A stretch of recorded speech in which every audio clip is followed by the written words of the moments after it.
श्री सच्चिदानंद सद्गुरु साईनाथ महाराज की जय।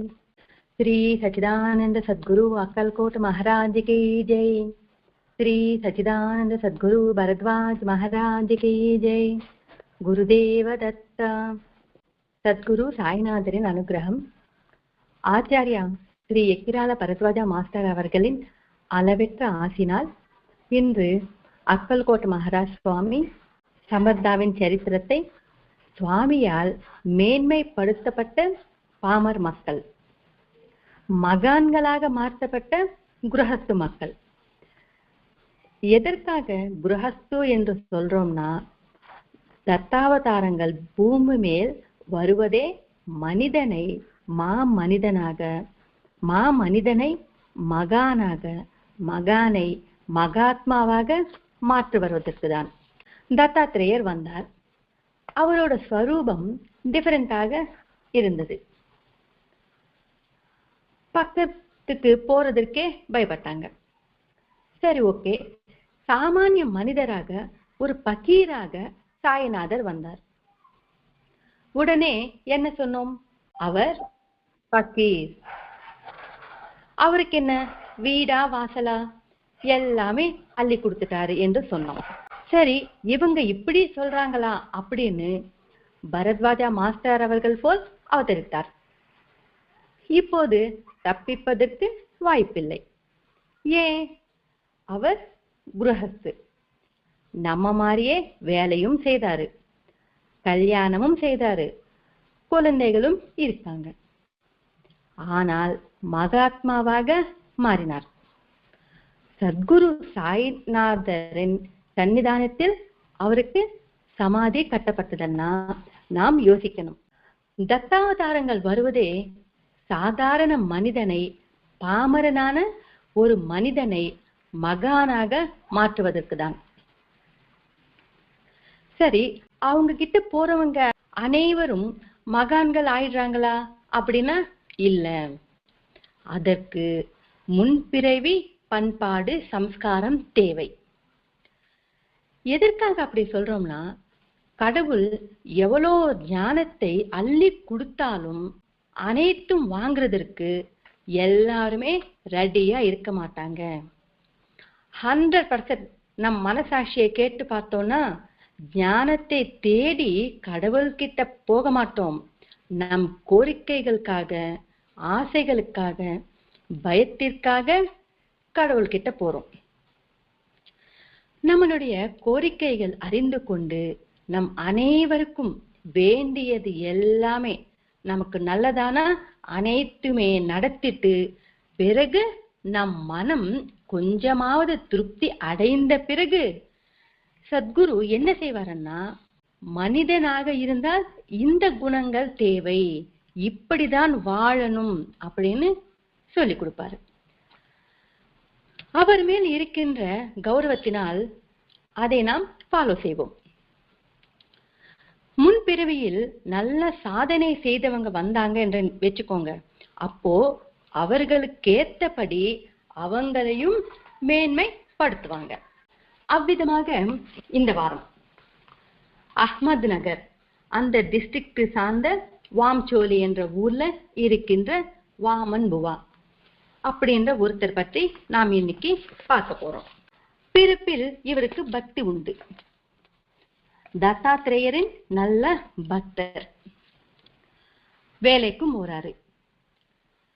எத்தனை வேலைகள் மாற்றி பார்த்தாலும், எத்தனை சாதுகளை தரிசித்தாலும் மன அமைதி கிடைக்கவே இல்லை. பூர்ண நகரில் ஒரு சாது இருந்தார். அந்த சாது இவர்கிட்ட சொல்றாரு, சத்குரு கட்டாட்சம் இல்லைன்னா வாழ்க்கையே வீண் அப்படின்னு சொல்றாரு, வேஸ்ட்னு சொல்றாரு. சரி, இவர் ஃபர்ஸ்ட்ல இருந்து தத்த பரம்பரையில் தத்தாத்திரேயன் பக்தர் இல்லையா? உடனே அந்த சாதுவை கேட்கிறாரு, உங்களுக்கு யாராவது சத்குரு தெரியுமா, நீங்க பார்த்தீங்களா அப்படின்னு கேட்கிறாரு. நீ அக்கல்கோட்டை போ, அங்கு மானுட உருவத்தில் சாக்ஷாத் தத்தாத்திரேயர் இருக்காரு அப்படின்னு அந்த சுவாமி, அந்த சாது சொல்றாரு வாமன் புவா கிட்ட. பாருங்க, சத்குரு கேட்கறதிலேயே இருக்கு. குருக்கள் எத்தனை பேராவது இருக்கலாம், ஆனால் சமர்த்த சத்குருவை தேர்ந்தெடுப்பது மிகவும் கஷ்டம். அவங்க சாநித்தியத்தில் நிற்பது மிகவும் கஷ்டம். எதற்காகனா நமக்கு போலி சாதுக்கள் அதிகமாயிட்டாங்க. ஒரு சன்னியாசி அப்படி என்றால் ஆக்சுவலா மிக மிக மிக கௌரவம் கொடுக்கிற பூமி நம் பாரத பூமி. இந்த காலத்தில் இல்ல, திரேதா யுகத்திலேயே எக்ஸாம்பிள் சொல்லிக்கலாமா? அது என்னன்னா ராவண பிரம்மா என்ற பட்டம் பெற்றவர். அப்பேற்பட்ட ராவணரும் அவ்வளோ சக்தி வாய்ந்த ராவணரும் சீதா தேவியை கடத்தணும்னா ஒரு சந்நியாசி ரூபத்தில் தான் போனார். எதற்காக? சந்நியாசி ரூபத்தில் இருந்தால்தான் சீதை அந்த கீதை தாண்டி வருவாங்க, இல்லைன்னா வரமாட்டாங்க. ஏன்னா சந்நியாசிக்கு அவ்வளோ கௌரவம். யாச்சிகம் பண்ணி வந்தவர்களுக்கு ஏதாவது கொடுத்துதான் அனுப்பணும். அதனால அந்த வேஷத்தில் ஏமாத்தி கூட்டிட்டு போறாரு. அது மூலமா நமக்கு என்ன சொல்றாங்கன்னா, நாம் ஏமாறக்கூடாது என்று சொல்றாங்க. யாருக்கு வேணாலும் நமஸ்காரம் செய்யறது, யாரு வேணாலும் நம்புறது கூடாது. சத்குரு என்பவர் இருக்காங்களா அப்படின்னு கேட்கிறாரு. இவருக்கு சிறு வயதில் இருந்து நல்ல பக்தி தவிப்பு இருக்கிறதால அக்கல்கோட்டை போ என்று சொல்லிட்டு அந்த சாது வாமன் பூவா கிட்ட சொல்றாரு. அப்போது அக்கல்கோட்டை சுவாமி ஹார்தா என்ற சின்ன ஊரில் இருந்தாராம். அங்கு ஃப்ளட். சுவாமி கிட்ட போறது வாமன் பூவாக்கு கொஞ்சம் கஷ்டமாக இருந்தது. இந்த பக்கத்தில் இருந்து அக்கரையில் சுவாமியை பார்த்துட்டு நமஸ்காரம் பண்றாரு. பார்த்த உடனே அவருக்கு ஒரு ஆச்சரியம். சுவாமி அந்த நீர்மே நடந்து வந்துட்டு இருந்தாரு. நடந்து வந்து இவர்கிட்ட வராரு. வாமன் பூவா கிட்ட சொல்றாரு, நீ என்னுடைய சேவை செய், பிரம்மனிஷ்ட பெறுவாய் அப்படின்னு சுவாமி சொல்றாரு. உன்னுடைய ப்ராப்பர்ட்டி அனைத்தும் எனக்கு கொடுத்துடு அப்படின்னு சொல்றாரு. யோசிச்சு பாருங்க, ப்ராப்பர்ட்டி என்ற உடனே எனக்கு என்ன ஞாபகம் வரும்னா, என்னோட வீடு, நகை, நட்டை இப்படிதான் யோசிப்போம். அவர் சின்ன வயசில் இருந்து பக்தி இருப்பவர், முன்பிறவி பண்பாடு இருப்பவர். அதனால் அவர் அணிந்த வஸ்திரத்தை விட்டுட்டாரு, வெறும் கோமலை மட்டும் கட்டின்றாராம். அப்போது சுவாமி உன் இடத்தில் வச்சுக்கோ அப்படின்னு அவருடைய கமண்டலத்தை வாமன் பூவாக்கு கொடுத்தாரு. இங்கு உன்னுடைய அனைத்தும் கொடுத்துடு என்று கேட்டார் இல்ல, அந்த அனைத்துக்கு பொருள் பார்க்கலாம். வெளிப்புறமாக பார்த்தால் துணி மட்டும்தான் நம் கண்ணுக்கு தெரியும். ஆனால் கடவுள் அனைத்தும் அப்படின்னு சொல்றது என்ன தெரியுமா? நான் என்ற அகங்காரத்தை முதல்ல கொடுக்கணும், அதுதான் கேட்கிறாரு. நம்மளுடைய அரிஷட் வர்க்கங்களை கொடுத்துடணும், இதெல்லாமே தான் கொடுத்துடணும். அந்த தேகாபிமானம் இருந்தால் வஸ்திரத்தை விட முடியுமா? நிறைய வேலைகள் பார்த்த ஒருத்தர், படித்தவர், நிறைய சாதுகளை தரிசனம் செய்தவர். அந்த நான் என்ற ஒரு பற்று அகங்காரம் எதுவுமே இல்லை. உடனே அந்த வஸ்திரங்களை கொடுத்துட்டாரு. இருக்கிறது இது மட்டும்தான் என்கிட்ட, வெளிப்புறமாக சின்னமும் அதுதான். அவர் அப்படி செய்தாரு. பாருங்க, நிறைய சாதுகளை பார்த்திருக்கிறாரு. எந்த சாதுவும் இது மாதிரி சொன்னதும் இல்லை. அவங்க கிட்ட அங்கேயே உட்காரணும் என்ற எண்ணமும் இவருக்கு இல்லை. அதுதான் சத்குரு. நம் முன்பிறவி பண்பாடு பண்பாட்டுக்கு ஏற்ற மாதிரி குரு தெரிஞ்சா நம் மனம் தானாகவே அடையாளம் காணும், அவங்களோட ஆசை இருந்தால். இவர் வஸ்திரங்களை விட்டுட்டாரு, வெறும் கோமலம் கட்டிட்டு உட்கார்ந்தாரு. சுவாமி என்ன கொடுத்தாரு? உன் பக்கத்திலேயே வச்சுக்கோன்னு சுவாமி கமண்டலம் கொடுத்தாரு. கமண்டலத்தில் என்ன இருக்கும்? ஜலம் இருக்கும். அப்போ சுவாமி என்ன சொல்றாரு? சத்குரு கிருபை என்ற ஜலத்தை நீ நிரப்பிக்கோ, அதுதான் உன்கிட்ட இருக்க வேண்டிய ஒரு குணம். சத்குரு அனுகிரகம் தான் நமக்கு வேண்டும். இது இல்லாம வேற எதுவும் நமக்கு உதவாது. சத்குருவின் அனுகிரகம் இருந்தால் அப்போ எல்லாமே தானா வரும். அனுகிரகம் பெற்று அப்புறம் எல்லாமே வந்தாலும் அது ஆபத்து கிடையாது. அனுகிரகம் இல்லாமல் மற்றது எத்தனை வந்தாலும் அது அகங்காரத்திற்கு தான் சின்னமாக மாறும். அந்த சத்குரு அருகில் அனைத்தும் குடித்துட்டு அனைத்தும் அனைத்தும் அனைத்தும்னா அதுதான் பொருள். கீதையில் கிருஷ்ணர் சொல்லியிருக்கிறாரே, நான் யாரை அனுகிரகம் பண்ண நினைக்கிறேனோ அவங்க எல்லாமே நான் வாங்கிப்பேன் என்று சொன்னாராம். உடனே நம் சசங்கத்தில் ஒருத்தர் வந்து, ஐயோ எல்லாமேன்னு சொல்லிட்டாரே, என் சொத்து பத்து குழந்தைங்க, இதுதான் யோசனை. அது எதற்கு அவருக்கு? அவரை பிச்சை போட்டாதான் நாம் அனுபவிச்சுட்டு இருப்போம் அது எல்லாமே. ஆனால் எல்லாமே என்றால் மனிதனுக்கு நான் என்ற அகங்காரம் தான் எல்லாமே. அதை கொடுத்துட்டால் போதும். நம்மளுடைய நேரம் அதை கொடுத்துட்டால் போதும். நம்மளுடைய வார்த்தைகள், நம்மளுடைய நடத்தை, இதெல்லாமே. இதுதான் அவர் சொன்னது. கமண்டலம் கொடுத்தார். சத்குரு கிருபை என்ற ஜலத்தை நிரப்பிக்கோ, அது இருந்தால் போதும் அப்படின்னு சொல்லிட்டு, அது வெளிப்படையான ஒரு செயலாக இருந்தாலும் உள்ளர்த்தம் அதுதான். சரி, அதை அவர் பக்கத்திலேயே வச்சுக்கிட்டாரு. வச்சுட்டு வருஷா வருஷம் 2 முறை இல்லைன்னா 3 முறை சுவாமியை தரிசனம் செய்து கொண்டே இருந்தாரா வாமன் பூவா. 1871 இருந்து புண்ணியக்ஷேத்திரங்களை தரிசித்து கொண்டு அவர் குலதேவதையான சப்தசுருங்கி தேவியை தரிசனம் செய்தார் வாமன் பூவா. பூஜை முடிந்த பிறகு அம்மனுக்கு தாம்பூலம் கொடுப்பாங்க இல்லைங்களா, அந்த தாம்பூலத்தை கொடுக்க சொல்லி இவர் கேட்பாரு. அங்கு பூஜை செய்த பூஜாரியை அம்பாளுக்கு தாம்பூலம் கொடுத்த அந்த தாம்பூலத்தை கொடுக்க சொல்லி கேட்பாரு. ஆனால் அந்த பூஜாரி அதுக்கு ஒத்துக்கவில்லை. வாமன் பூவா என்ன செய்தாரு? நமஸ்காரம் பண்ணிட்டு அம்மாவை மனசுக்குள்ளே வேண்டிப்பாராம், உங்களுடைய அருள் எங்க வம்சம் மேல் இருந்தால் எனக்கு அந்த தாம்பூலம் வேண்டும் என்று சொல்றாரு. அது வேண்டிய உடனே அந்த தாம்பூலம் வந்து அவருடைய கைகளில் விழுந்தது. சுற்றி இருக்கின்றவர்களுக்கு ஒரே ஆச்சரியம். அதுக்கப்புறம் அவர் கோதாவரி ஜலம் கொண்டு வந்து பண்டரிபுரத்தில் இருக்கின்ற பாண்டுரங்கருக்கு அபிஷேகம் செய்தார். அந்த பாண்டுரங்கன் இடத்திலேயும் அவருக்கு அக்கல்கோட்டை சுவாமி தரிசனம் தான் கிடைத்தது. இதற்கு என்ன பொருள்?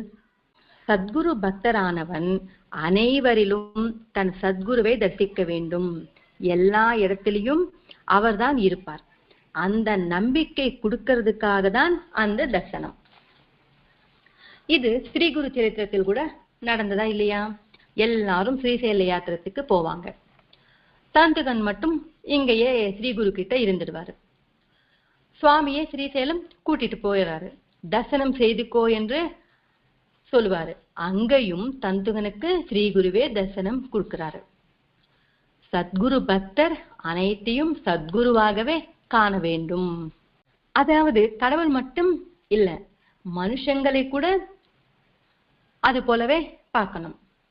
இதற்கு நம் மாஸ்டர் தான். மனிதர்களை கூட சத்குருவாக பார்க்கணும்னா நம் மாஸ்டர் தான். ஒரு வாட்டி மாஸ்டருக்கு நிறைய வேலை, பிரஸ் வேலை நிறைய இருந்துதான். அதில் ரொம்ப டயர்ட் ஆயிட்டார். சரியான தூக்கமும் இல்லை. அப்போது அவருடைய ஸ்டூடெண்ட்டை கூப்பிட்டு, டேய், 1/2 மணி நேரம் யாரும் வராம பார்த்துக்கோ, நான் தூங்கணும் என்று சொல்லிட்டு மாஸ்டர் தூங்க போயிட்டாரு. இவரும் வீடு லாக் பண்ணிட்டு வெளியே வந்துட்டே இருப்பாரு. எதிரில் சில பக்தர்கள் வராங்க. மாஸ்டர் இல்ல, ஒரு 1/2 மணி நேரம் கழிச்சு வாங்க அப்படின்னு இந்த ஸ்டூடெண்ட் அவங்க கிட்ட சொல்றாரு. அவங்க, மாஸ்டர் வீட்டுல தானே இருக்க போறாரு, எங்க போறாரு? இல்ல, வீட்டுலதான் இருக்காரு, அவர் ரெஸ்ட் எடுக்கிறாரு, ரொம்ப டயர்டா இருக்காரு, 1/2 மணி நேரம் கழிச்சு வாங்க அப்படின்னு சொல்றாரு. மாஸ்டருக்கு என்னங்க டயர்டு அப்படின்னு சொல்லிட்டு இவர் சொல்ல சொல்ல கேட்காம அவங்க வீட்டுக்கு போறாங்க. சரி, இவங்க சொன்னாலும் கேட்க மாட்டாங்க அப்படின்னு விட்டுட்டு அவரும் வீட்டுக்கு போயிட்டாராம். போனவரு 5 மணிக்கு திரும்பி வராரு. மத்தியானம் போனவரு ஈவினிங் 5 o'clock திரும்பி வராரு. பார்த்தால் அவங்க சிரித்து கொண்டே மாஸ்டர் கிட்ட உத்தரவு வாங்கிட்டு வெளியே போறாங்களா. இவர் மாஸ்டர் நீங்க தூங்கவே இல்லையா அப்படின்னு கேட்டாரா. வந்தவங்க இத்தனை பேர் ரூபத்தில் சாய்நாதர் தானே என்கிட்ட வராரு, அவர் கொடுத்த வேலை நான் கரெக்டா செய்யறேனா இல்லையா என்று செக் பண்றாரு.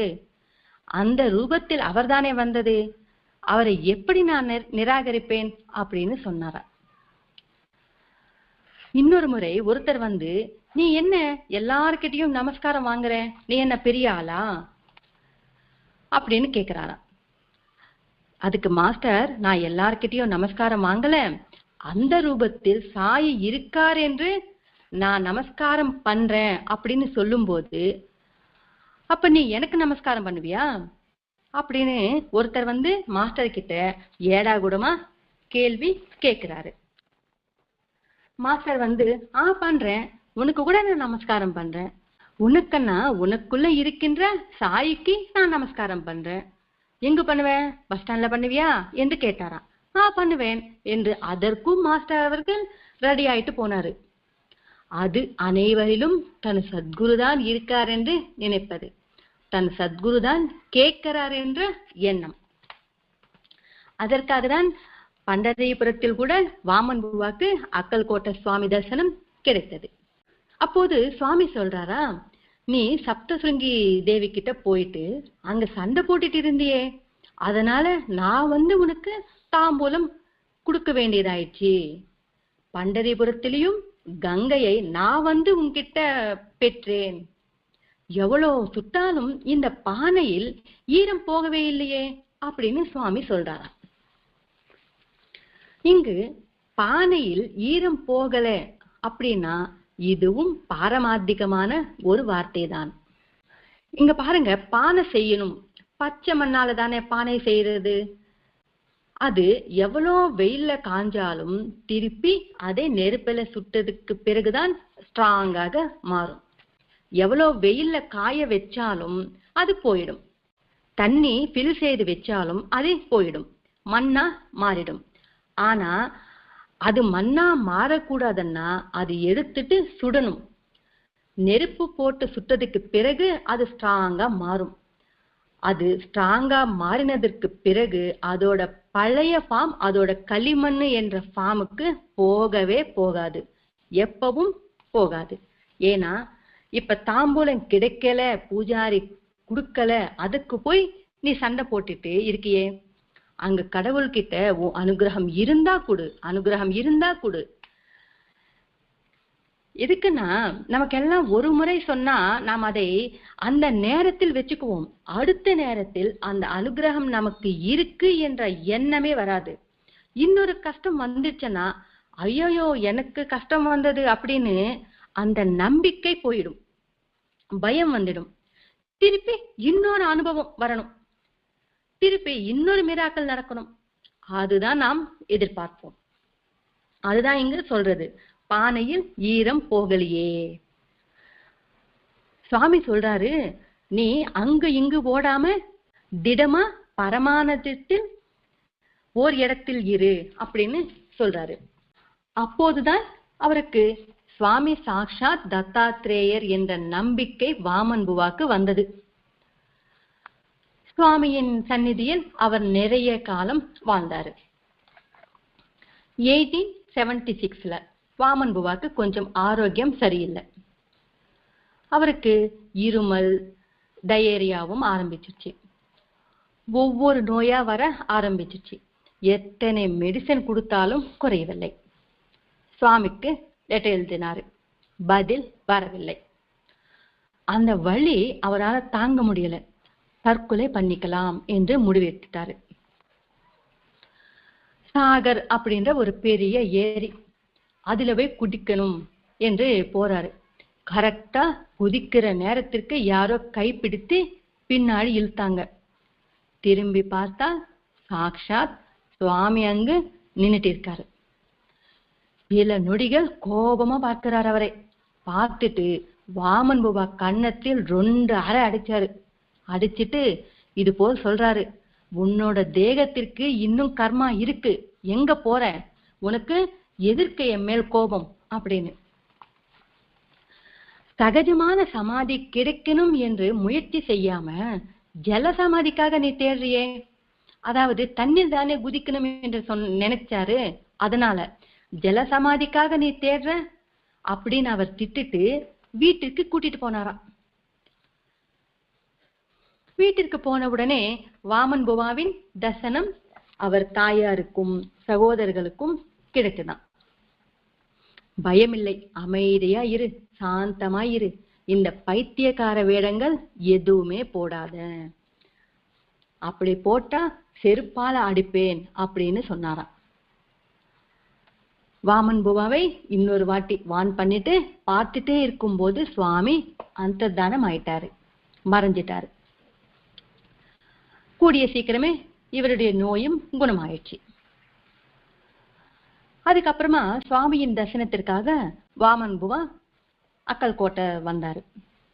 பார்த்த உடனே சுவாமி, ஓஹோ நீதானா அந்த ஏரியில் குதிச்சு உயிர் விடணும் என்று எண்ணினாயே, அந்த ஏரி மாதிரி உன் வாழ்க்கையும் வீணா போயிருக்கும் அப்படின்னு சொல்லிட்டு வயிறு பிடிச்சிட்டு பெருசா சிரித்தாரா.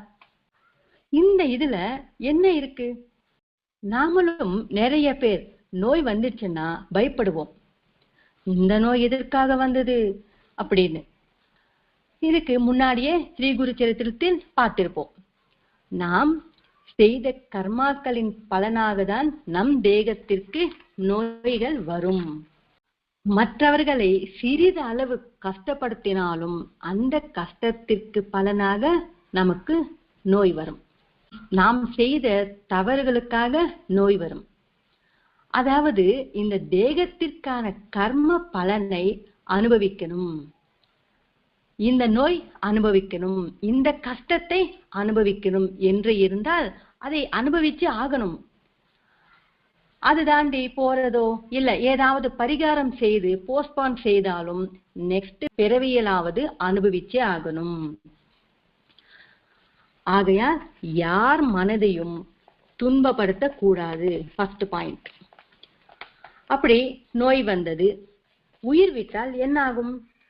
இந்த தேகத்திற்கான அந்த கர்மா அப்படியே இருக்கும்.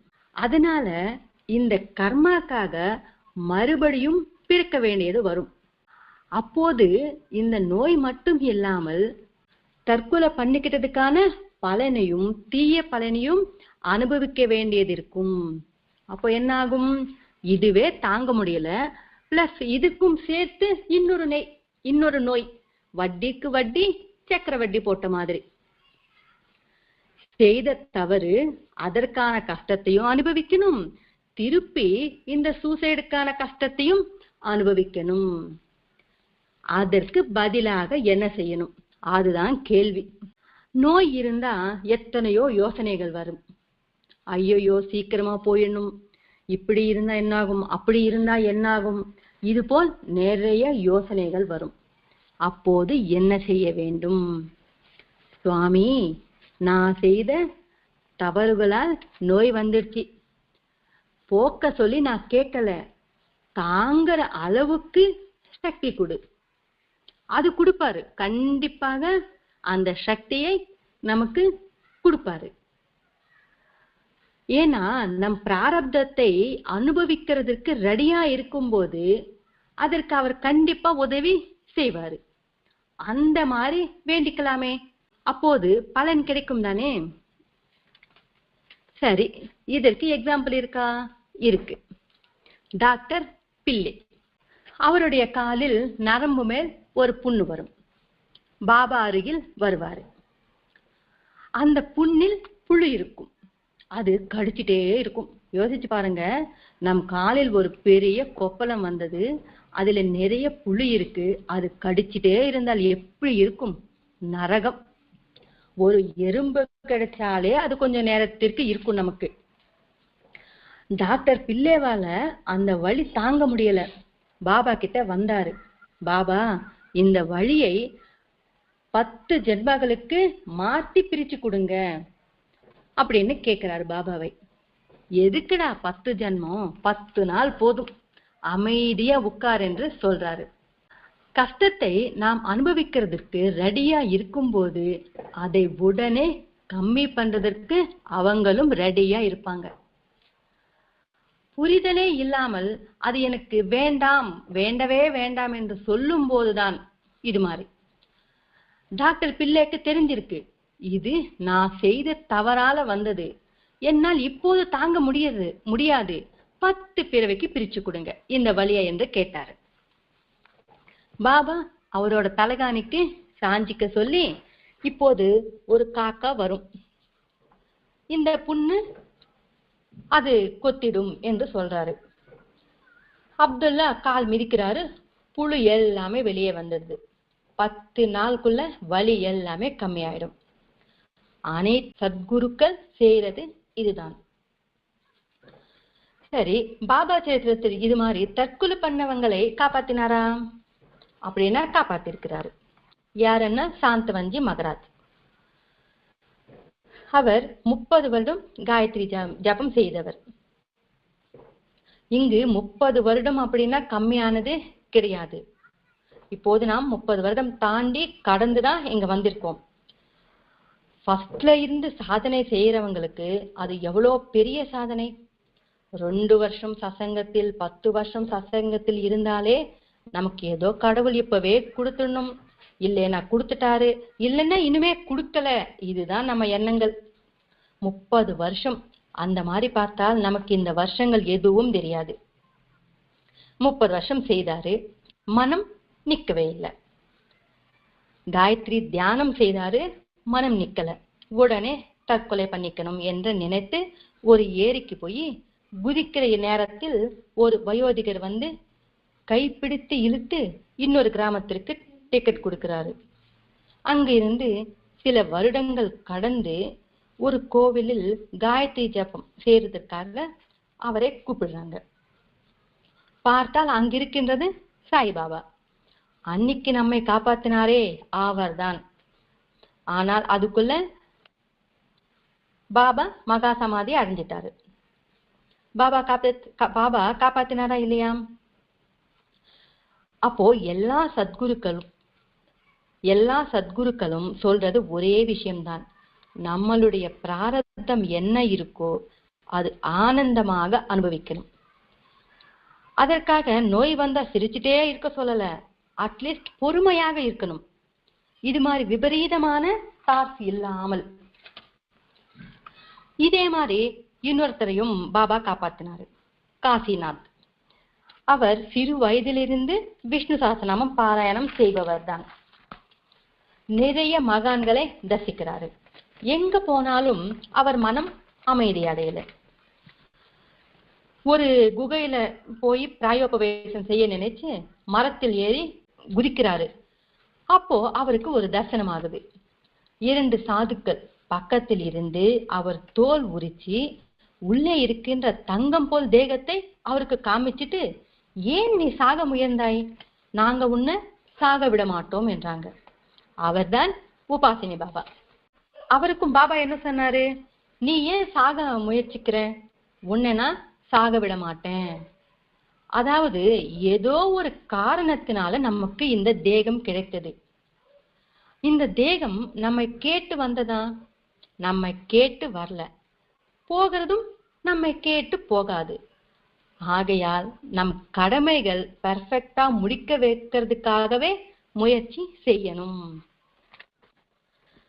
வாமன் புவாவை காப்பாற்றதுனால அவரோட தாயாருக்கும் சகோதரர்களுக்கும் சுவாமியின் தரிசனம் கிடைத்தது. அதுக்கப்புறமா இவர் சுவாமி சேவையில் சன்னியாசி தீட்சையும் வாங்கிட்டாரு. 1901 சுவாமி நாமஸ்மரணம் பண்ணிட்டு இந்த தேகத்தை விட்டாரா பிரம்ம நிஷ்ட பெற்ற வாமன் புவா. பாருங்க, சத்குரு அனுகிரகம் என்றது நம்மளுடைய அறியாமையால் நாம் தவறு செய்ய துணிஞ்சாலும் அவருடைய அனுகிரகம் நம்மை காப்பாத்திட்டு கடைசி வரைக்கும் பிரம்மனிஷ்ட பெறும் வரைக்கும், அதாவது அவருடைய சாதனை அந்த அளவுக்கு இருக்கு, அவருக்கு அது கிடைச்சிருக்கு. நாமளும் மகான்களாக மாறலாம். ஒவ்வொரு மனிதன் மகானாக மாறுவதுதான் மகான்களின் எண்ணம். மகான்கள் வருவதே அதற்கு தான். அதனால்தான் விவேகானந்தரும் என்ன சொன்னாருன்னா, திவ்ய ஆத்ம ஸ்வரூபிகள் என்று சொன்னார். யாரையும் நீங்க சாத்தான்கள், நீங்க மூடர்கள் என்று சொல்லவில்லை.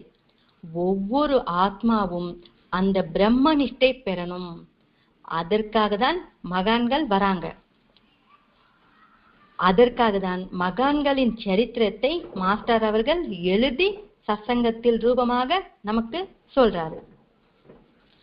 அந்த வழியில் நாம் எல்லாரும் மகான்களாக எப்பவே மாறல.